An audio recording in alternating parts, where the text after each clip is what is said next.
He took about 40 pounds, the old man said aloud. He took my harpoon too and all the rope, he thought, and now my fish bleeds again and there will be others. He did not like to look at the fish anymore since he had been mutilated. When the fish had been hit, it was as though he himself were hit. But I killed the shark that hit my fish, he thought.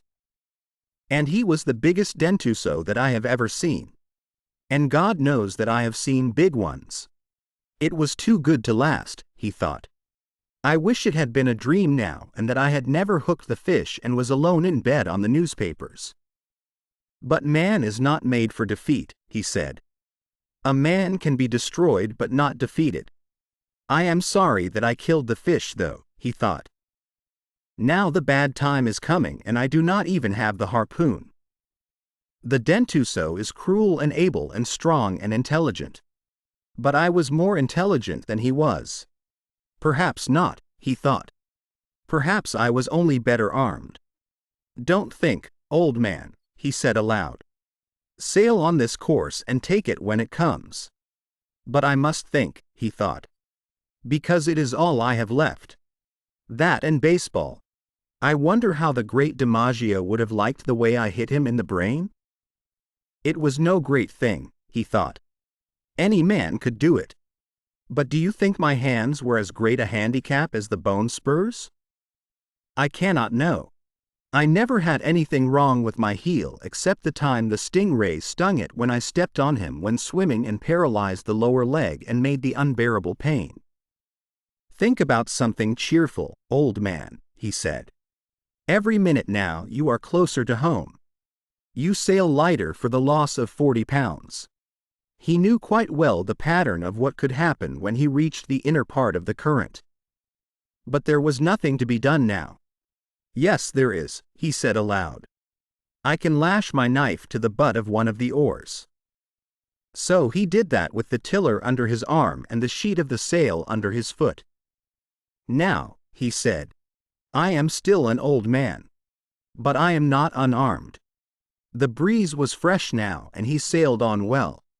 He watched only the forward part of the fish and some of his hope returned. It is silly not to hope, he thought. Besides, I believe it is a sin. Do not think about sin, he thought. There are enough problems now without sin. Also, I have no understanding of it. I have no understanding of it and I am not sure that I believe in it. Perhaps it was a sin to kill the fish. I suppose it was even though I did it to keep me alive and feed many people. But then everything is a sin. Do not think about sin. It is much too late for that and there are people who are paid to do it. Let them think about it. You were born to be a fisherman as the fish was born to be a fish. San Pedro was a fisherman as was the father of the great DiMaggio. But he liked to think about all things that he was involved in and since there was nothing to read and he did not have a radio, he thought much and he kept on thinking about sin. You did not kill the fish only to keep alive and to sell for food, he thought. You killed him for pride and because you are a fisherman. You loved him when he was alive and you loved him after. If you love him, it is not a sin to kill him. Or is it more? You think too much, old man, he said aloud. But you enjoyed killing the dentuso, he thought. He lives on the live fish as you do. He is not a scavenger nor just a moving appetite as some sharks are. He is beautiful and noble and knows no fear of anything. I killed him in self-defense, the old man said aloud. And I killed him well. Besides, he thought, everything kills everything else in some way. Fishing kills me exactly as it keeps me alive. The boy keeps me alive, he thought. I must not deceive myself too much. He leaned over the side and pulled loose a piece of the meat of the fish where the shark had cut him. He chewed it and noted its quality and its good taste. It was firm and juicy, like meat, but it was not red. There was no stringiness in it and he knew that it would bring the highest price in the market. But there was no way to keep its scent out of the water and the old man knew that a very bad time was coming. The breeze was steady. It had backed a little further into the northeast, and he knew that meant that it would not fall off. The old man looked ahead of him, but he could see no sails, nor could he see the hull nor the smoke of any ship. There were only the flying fish that went up from his bow sailing away to either side and the yellow patches of gulf weed. He could not even see a bird. He had sailed for 2 hours, resting in the stern and sometimes chewing a bit of the meat from the marlin, trying to rest and to be strong, when he saw the first of the 2 sharks. He said aloud. There is no translation for this word, and perhaps it is just a noise such as a man might make, involuntarily, feeling the nail go through his hands and into the wood. Galanos, he said aloud. He had seen the second fin now coming up behind the first and had identified them as shovel-nosed sharks by the brown, triangular fin and the sweeping movements of the tail. They had the scent and were excited, and in the stupidity of their great hunger they were losing and finding the scent in their excitement. But they were closing all the time. The old man made the sheet fast and jammed the tiller. Then he took up the oar with the knife lashed to it. He lifted it as lightly as he could because his hands rebelled at the pain. Then he opened and closed them on it lightly to loosen them. He closed them firmly so they would take the pain now and would not flinch and watch the sharks come. He could see their wide, flattened, shovel-pointed heads now and their white-tipped wide pectoral fins. They were hateful sharks, bad-smelling, scavengers as well as killers, and when they were hungry they would bite at an oar or the rudder of a boat. It was these sharks that would cut the turtles' legs and flippers off when the turtles were asleep on the surface, and they would hit a man in the water, if they were hungry, even if the man had no smell of fish blood nor of fish slime on him. The old man said. Galanos. Come on, Galanos. They came. But they did not come as the Mako had come. One turned and went out of sight under the skiff, and the old man could feel the skiff shake as he jerked and pulled on the fish. The other watched the old man with his slitted yellow eyes and then came in fast with his half-circle of jaws wide to hit the fish where he had already been bitten. The line showed clearly on the top of his brown head and back where the brain joined the spinal cord, and the old man drove the knife on the oar into the juncture, withdrew it, and drove it in again into the shark's yellow cat-like eyes. The shark let go of the fish and slid down, swallowing what he had taken as he died. The skiff was still shaking with the destruction the other shark was doing to the fish, and the old man let go the sheet so that the skiff would swing broadside and bring the shark out from under. When he saw the shark, he leaned over the side and punched at him. He hit only meat, and the hide was set hard, and he barely got the knife in. The blow hurt not only his hands but his shoulder too. But the shark came up fast with his head out, and the old man hit him squarely in the center of his flat-topped head as his nose came out of water and lay against the fish.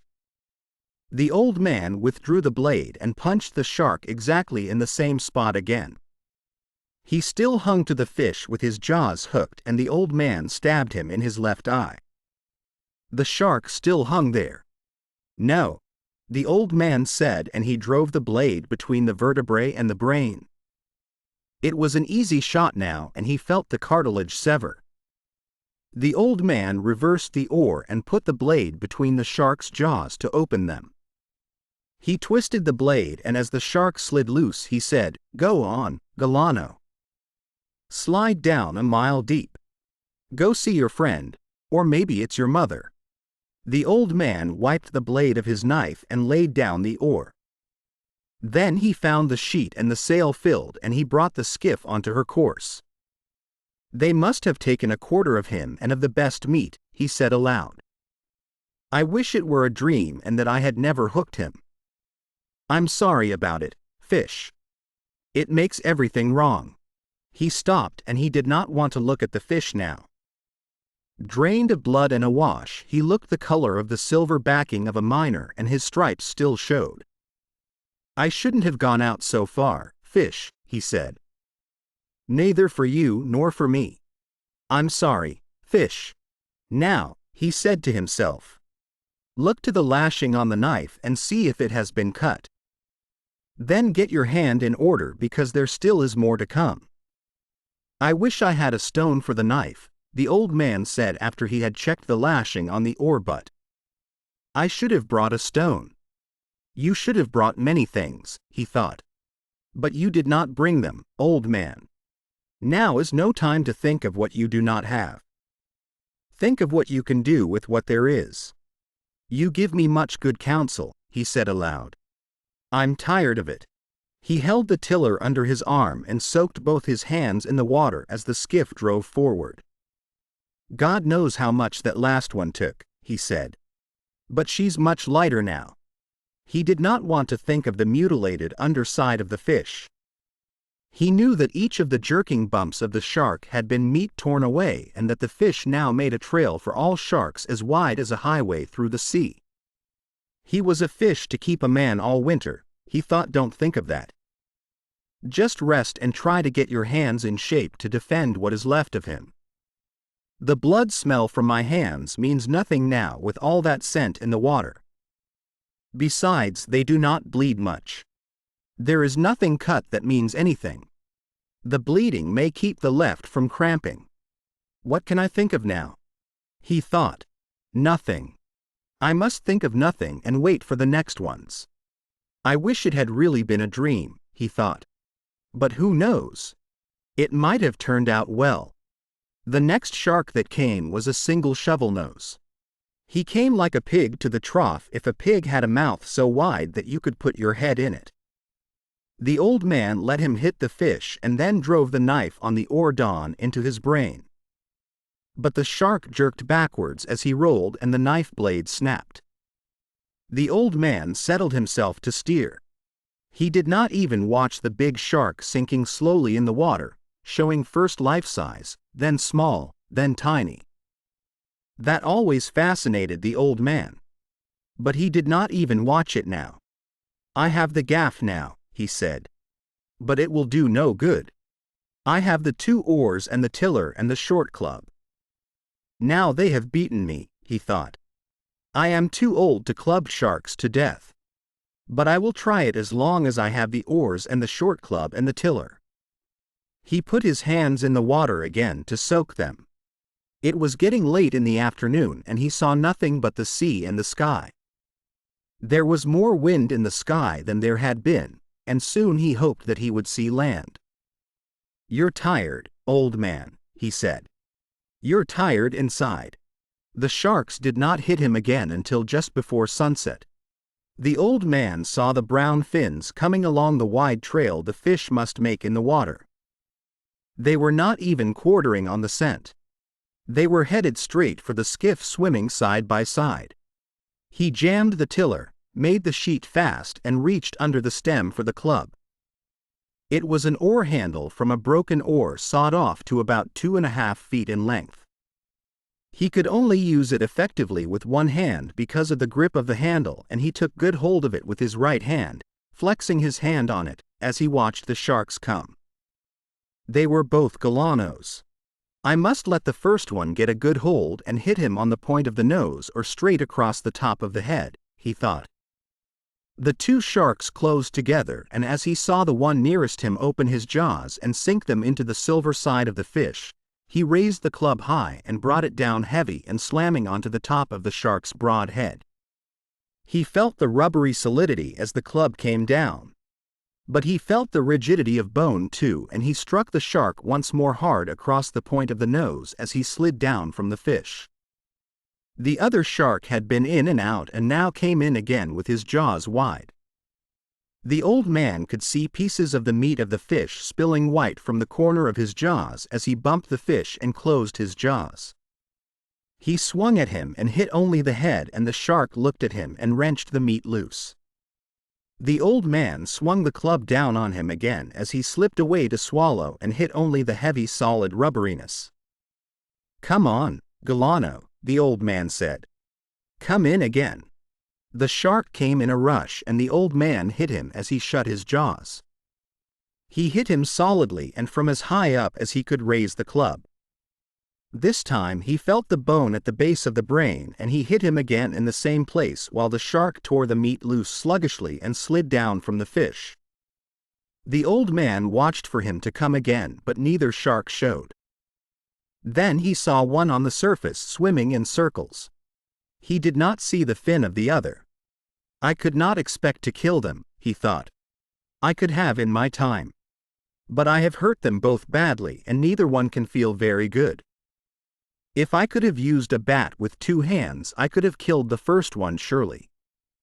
Even now, he thought. He did not want to look at the fish. He knew that half of him had been destroyed. The sun had gone down while he had been in the fight with the sharks. It will be dark soon, he said. Then I should see the glow of Havana. If I am too far to the eastward, I will see the lights of one of the new beaches. I cannot be too far out now, he thought. I hope no one has been too worried. There is only the boy to worry, of course. But I am sure he would have confidence. Many of the older fishermen will worry. Many others too, he thought. I live in a good town. He could not talk to the fish anymore because the fish had been ruined too badly. Then something came into his head. Half fish, he said. Fish that you were. I am sorry that I went too far out. I ruined us both. But we have killed many sharks, you and I, and ruined many others. How many did you ever kill, old fish? You do not have that spear on your head for nothing.